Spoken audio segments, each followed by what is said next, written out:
Hey guys, welcome back to my channel Poshan vlogs. তোমরা সবাই কেমন আছো? আশা করি ভালো আছো। আর আমিও কিন্তু খুব ভালো আছি। তো তোমাদের সামনে নতুন একটি ভিডিও, নতুন একটি ব্লগ নিয়ে চলে এসেছি আজকে। তো তোমাদের আগের পার্টে বলেছিলাম যে আমরা নৈহাটি গেছি পুজো দিতে বড় মার কাছে। তো সেইটা তোমাদের ভিডিওটা তোমার সাথে শেয়ার করেছিলাম। আর অনেক বড় যেহেতু ভিডিওটা হয়ে গেছিলো, তাই এটা সেকেন্ড পার্ট। তা আমরা নৈহাটি থেকে আর কোন কোন স্পট ঘুরলাম সেটাই তোমাদের সাথে শেয়ার করব। তো আগেরটা তো তোমরা ব্লগটা দেখেই নিয়েছো। যারা যারা আগের ব্লগটা দেখোনি তারা অবশ্যই গিয়ে আগের ব্লগটা দেখে নাও, নারে বুঝতে পারবে না। তো আমরা আগের ব্লগে দেখিয়েছিলাম যে নৈহাটি গেছি পুজো দিতে, তারপর কোন কোন স্পটগুলো ঘুরেছি সেগুলো কিন্তু তোমাদের সাথে দেখানো হয়নি। তো সেইগুলোই কিন্তু তোমাদেরকে আজকে দেখাবো যে কোন কোন স্পটগুলো আমরা ঘুরলাম। তো চলো, যারা যারা এখনও ভিডিওটা দেখুন তারা আগের ভিডিওটাকে দেখে নাও, তারপর এই ভিডিওটা দেখবে, অবশ্যই বুঝে যাবে। দেখতে পাচ্ছ আমরা ওখান থেকে বেরিয়ে টোটো ধরে চলে এসেছিলাম লাইরি বাবার আশ্রম। এই যে সেই গেট, এখন ঢুকছি আমরা ভিতরের দিকে, সেই আশ্রমের দিকে। এই যে দেখতে পাচ্ছ, আর এই যে সামনে আছে জুতো রাখার জায়গা, মানে এক একটা বস্তায় যারা যারা আসবে তাদের জুতোগুলো রাখতে হবে, তারপর ভেতরে ঢুকতে হবে। আর দেখতে পাচ্ছ আমরা কিন্তু জুতোগুলো রেখে দিয়েছি, রেখে কিন্তু আমরা ভিতরে ঢুকছি। আর সত্যি বলতে গেলে ভিতরটা কিন্তু খুবই সুন্দর, খুবই আরাম, খুব সুন্দর লাগছিল আশ্রমের ভিতরটা। আশ্রমের ভিতরে কিন্তু এখন ঢুকিনি, তো পুরোটা তোমাদের সাথে শেয়ার করবো। এই যে দেখতে পাচ্ছ আর একটু গেছিলো ভিতরে। আর এখানে একটা আমি ভিডিও ব্লগ নিচ্ছিলাম, মানে ভিডিও ক্লিপ নিচ্ছিলাম। আর দেখতে পাচ্ছ সামনে রাধাকৃষ্ণের কত সুন্দর লাগছে, তাই না? কত সুন্দর সাজানো আশ্রমটা, দারুণ কিন্তু লেগেছে। তা যারা যারা অবশ্যই নৈহাটিতে যাচ্ছ তারা তারা কিন্তু এই আশ্রমটা একবার ঘুরে এসো, আশা করি ভালো লাগবে। আশ্রমটার নাম হচ্ছে লাইরি বাবার আশ্রম। যারা যারা নৈহাটি গেছো তারা তারা অবশ্যই কিন্তু এই আশ্রমটিতে একবার হলেও যাবে, আশা করি খুব ভালো লাগবে। আর তারপরে দেখছো আমরা কিন্তু এই যে দোলনাগুলো চড়ছি, এগুলো কিন্তু বাচ্চাদের দোলনা, নট বড়দের।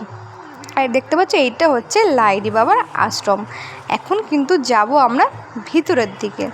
আর সামনে কিন্তু এই যে বিক্রি হচ্ছে কিন্তু ধূপকাঠি, মোমবাতি, চাইলে তোমরা নিতে পারো, তোমরা জ্বালাতে পারো, কিন্তু আমরা নিয়ে নিই, আমরা চলে গেছি ভিতরে। আর দেখতে পাচ্ছ বাইরে থেকে আশ্রমটা কত সুন্দর দেখতে লাগছে, দারুণ একটা সুন্দর লাগছে। আর সেদিন কিন্তু ছিল প্রচণ্ড পরিমাণে রোদ এবং গরম, তার মধ্যে থেকেই আমরা হাঁটতে হাঁটতে গেছিলাম খালি পায়ে, আর প্রচণ্ড পরিমাণে পায়ে গরমও লাগছিল। দিন হাঁটতে হাঁটতে চলে যাচ্ছি এখন আশ্রমের ভিতর। আর দেখতে পাচ্ছ কত সুন্দর লাগছে কিন্তু আশ্রমটা বাইরে থেকে। আশ্রমটা দেখেই কিন্তু আলাদা একটা শান্তি লাগছিলো। দেন আমরা ভেতরে চলে গেছিলাম, ভেতরে গিয়ে আশ্রমটা ঘুরে এসেছি। আশ্রমটা দারুণ সুন্দর, কি নেই আশ্রমের মধ্যে, তোমরা একবার হলেও ঘুরে এসো, খুব ভালো লাগবে। কিন্তু একটাই কি, ভেতরে কিন্তু ভিডিও ক্লিপ নেওয়া যাবে না, কোনো ফটো তোলা যাবে না, সবটাই কিন্তু বারণ করা, তাই তোমাদের সাথে দেখাতে পারিনি। আমরা কিন্তু আশ্রমের ভেতর থেকে ঘুরে চলে এসেছি, এখন হচ্ছে বাইরেটা ঘুরবো। আর দেখতে পাচ্ছি মাছগুলো কত সুন্দর, জলের মধ্যে মাছটা কত সুন্দর লাগছে, তাই না? তো তোমাদের চলো বাইরেটা ঘুরে দেখাই। প্রাকৃতিকটা কত সুন্দর লাগছে, গাছপালা ভর্তি, দারুণ একটা সুন্দর জায়গা কিন্তু এটা। আর এই যে দেখতে পাচ্ছ কত সুন্দর, এই যে দেখতে পাচ্ছ এখানে একটা ঠাকুর আছে, ঠাকুরটাকে দেখো কত সুন্দর। গেটটা বন্ধ ছিল বলে ভালো করে তোমাদেরকে দেখাতে পারিনি, বাইরে থেকে তোমাদেরকে দেখালাম, দারুণ সুন্দর কিন্তু লাগছে। আর দেখতে পাচ্ছ এখানে চলে যাচ্ছে আরেকটা জায়গায়, মানে আরেকটা জিনিস তোমাদেরকে দেখাতে, তো সেটাই তোমাদেরকে দেখাবো। এই দেখো শিব ঠাকুরটা কত সুন্দর, তাই না? আর ওপর থেকে কিন্তু মাথার ওপর থেকে কিন্তু শিব ঠাকুরের জল পড়ছে, আর দারুণ কিন্তু লাগছে শিব ঠাকুরটাকে। তো অবশ্যই বলবো, বারবারই এক কথা তোমাদেরকে বলবো, যারা নৈহাটি যাচ্ছ তারা এই স্পটগুলো একবার অন্তত ঘুরে আসো, আশা করি খুব ভালো লাগবে স্পটগুলো ঘুরলে। দেন কিন্তু আমরা প্রণাম টনাম করে এখন যাচ্ছি অন্যদিকে। দেখা হয়ে গেল, ফটো তোলা হয়ে গেল, এখন যাচ্ছি কিন্তু আমরা অন্যদিকে। আর দারুণ কিন্তু সুন্দর লাগছিলো ভেতরটা হাঁটতে, সত্যি খুব সুন্দর লাগছিলো। আর দেখতে পাচ্ছ ওইখানটা কত সুন্দর সাজানো, মানে জল দেওয়া, মানে জায়গাটা একটা খুব সুন্দর করে সাজানো আছে, দারুণভাবে সাজানো আছে। সেইগুলোই কিন্তু আমরা কিন্তু ঘুরে ঘুরে দেখছিলাম, আর বেশ ভালো লাগছিল। একদিন বেরিয়েছি, একটুখানি ঘুরবো না, না ঘুরলে হয়, এর জন্য কিন্তু একটু করে ঘুরছি, আর খুব দারুণ কিন্তু লাগছে। দেন কিন্তু ওখান থেকে আমরা বেরিয়ে গেলাম, ওখানে ঘোরা হয়ে গেছে, ওখান থেকে বেরিয়ে গেলাম। বেরিয়ে কিন্তু আমরা যাচ্ছি এখন অন্য জায়গায়। তো কোথায় যাচ্ছি তোমরা গেস করো, কোথায় যাচ্ছি সেটা তোমাকে দেখাবো। এখন চলে এসেছি আমরা ব্যান্ডেল, ওখান থেকে আবার টোটো করে আমরা চলে এসেছি ব্যান্ডেল। আর এই যে দেখতে পাচ্ছ ব্যান্ডেল চার্চে কিন্তু এখন আমরা ঢুকছি, ব্যান্ডেল চার্চে গেটের সামনে কিন্তু এখন আমরা ঢুকছি।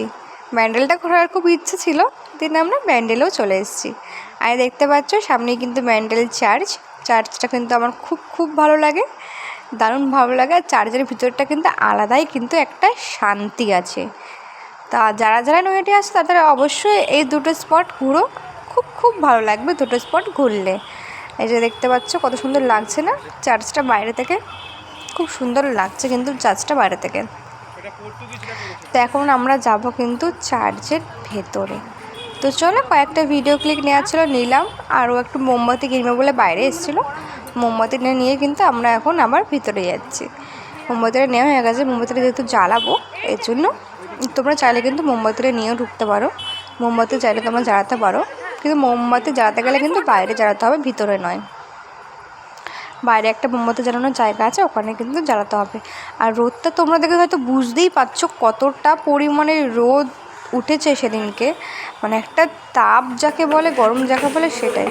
দেন আমরা কিন্তু ভিতরে ঢুকছি। 1655 খ্রিস্টাব্দে আমি হয়েছিলাম তখন, পলাশির যুদ্ধের আগে জানিস কত বলো মাস্টার বলে দেখো তো এই তামলা করতো তো এখন আমরা আছে কেমন তো তুমি ধরে না না কেমিক্যাল দিয়ে দিচ্ছি না পালিশ করা, আমি তো কেমিক্যাল দিয়ে পালিশ করা। এই যে এটাকে বলে দেন কিন্তু আমরা এখন ভিতরে ঢুকছি, দেখতেই পাচ্ছ। এখানে এখন জুতোটা খুলবো, খুলে কিন্তু ভিতরে ঢুকবো। ভেতরেও জুতো রাখার জায়গা আছে, খুলে কিন্তু ভেতরে ঢুকবো। আর সত্যি ভেতরটা কিন্তু আলাদা একটা শান্তি, আর ঠান্ডা, একদম ঠান্ডা, কত সুন্দর, মানে এসি লাগবে না, এমনিতেই ঠান্ডা, দারুণ কিন্তু একটা ফিলিংস আসছিলো। এখন যাব আমরা যেখানে প্রার্থনা হয় চার্চের ভেতরে, সেখানে কিন্তু ঢুকবো। আমরা কিন্তু সেখানে ঢুকেছিলাম, বাট সেখানে ভিডিও ক্লিপ কিন্তু নিতে দেয়নি। সব জায়গায় ভেতরে কিন্তু ভিডিও ক্লিপ নিতে দিচ্ছে না, চার্চের ভেতরেও দেয়নি। এখন যাচ্ছি কিন্তু আমরা চার্চের ওপরে, মানে ছাদের দিকে কি আছে সেটা দেখব বলে। তো চলো সেটা তোমাদেরকে দেখাবো, কি আছে না আছে পুরোটাই তোমাদেরকে দেখাবো। তো এই যে দেখতে পাচ্ছ দিদি কিন্তু ছাতা খুলে নিয়েছে, কারণ প্রচণ্ড পরিমাণে রোদ, আর কিন্তু উঠতে পারছিলাম না, অনেকটাই কষ্ট হচ্ছিলো, সত্যিই খুব কষ্ট হচ্ছিলো, ওটা যাচ্ছিলো না ছাদটার ওপরে। আর ভেতরে কিন্তু যীশু খ্রিস্টের কোনো ভিডিও ক্লিপ নিতে দেয়নি, তাই তোমাদেরকে দেখানো হয়নি। দারুণ একটা জায়গা, ভেতরটা মানে অসাধারণ সুন্দর, খুব খুব খুব সুন্দর লাগছিলো ভেতরটা, আমার তো খুব ভালো লেগেছে। তো তোমাদেরও আশা করি ভালো লাগবে। দেখো ছাদের ওপরটা আমরা ঘুরে কিন্তু চলে এসেছি এখন রেস্টুরেন্টে, খাবো বলে দুপুর হয়ে গেছে, আর খুব পরিমাণে খিদেও পেয়ে গেছে, প্রচুর পরিমাণে খিদে পেয়ে গেছে। তো আজকের ভিডিওটা তোমাদেরকে কেমন লাগলো না লাগলো অবশ্যই কমেন্টে বলো। যারা ফেসবুক থেকে দেখছো তারা অবশ্যই পেজটিকে ফলো করে দিও, আর যারা ইউটিউব থেকে দেখছো তো অবশ্যই পেজটিকে সাবস্ক্রাইব করে দিও।